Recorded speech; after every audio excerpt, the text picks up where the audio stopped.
Selanjutnya sejumlah informasi kriminal dari berbagai daerah kami rangkum dalam Booster 6.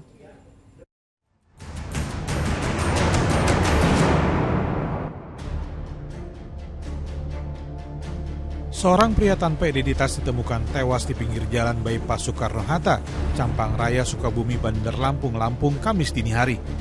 Korban tewas akibat luka di perutnya yang diduga bekas tusukan senjata tajam. Warga sekitar TKP tidak ada yang mengenali korban.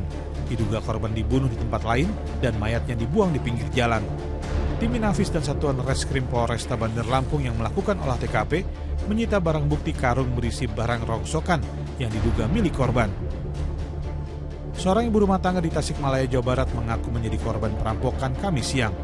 Korban bernama Esi, warga Mangkubumi, Kota Tasikmalaya, mengaku dirampok saat baru tiba di rumahnya sepulang dari dokter.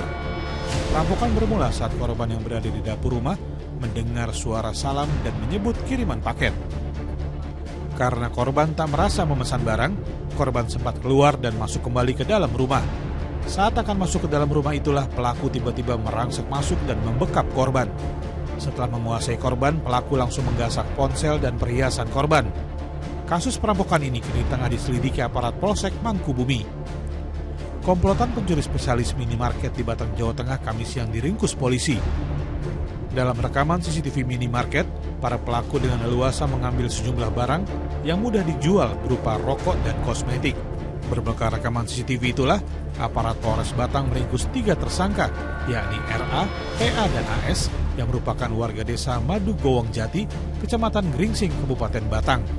Sayangnya salah seorang tersangka berinisial JK yang merupakan pecatan anggota TNI dan pemimpin komplotan ini berhasil kabur saat akan ditangkap. Aksi pencurian kotak amal di sebuah masjid di salah satu perumahan di desa Situ Saridi, Kabupaten Bogor, Jawa Barat, Kamis dini hari terekam CCTV. Pelaku yang tak mampu membuka isi kotak amal, nekat membawa kotak amal yang dibuat dari besi. Usai menggasak isi kotak amal, pelaku lalu membuangnya ke selokan hingga akhirnya ditemukan warga Kamis siang.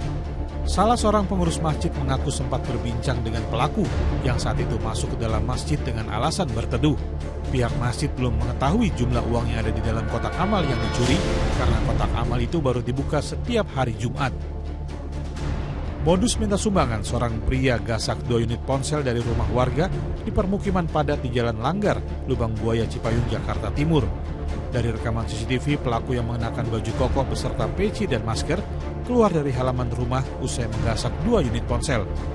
Pelaku kemudian memindahkan 2 ponsel curiannya dari kardus yang dibawanya ke saku baju. Setelah itu, kardus yang dibawanya ditinggalkan di depan rumah warga. Korban yang saat kejadian berada di belakang rumah baru menyadari ponselnya dicuri setelah melihat rekaman CCTV.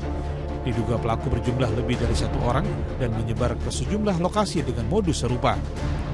Seorang hacker pembobol kartu kredit dengan korban warga negara asing ditangkap tim cyber Polda Sulawesi Selatan.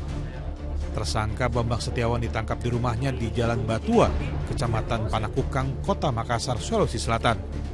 Dari hasil penyidikan, tersangka adalah hacker jaringan internasional yang sudah beraksi selama 2 tahun. Korbannya rata-rata warga negara asing yang berdomisili di luar negeri. Karena korbannya banyak warga negara asing, tersangka juga menjadi buronan FBI dan Interpol. Sebelumnya polisi juga menangkap pimpinan komplotan jaringan internasional hacker berinisial RS yang ditahan di Mabes Polri.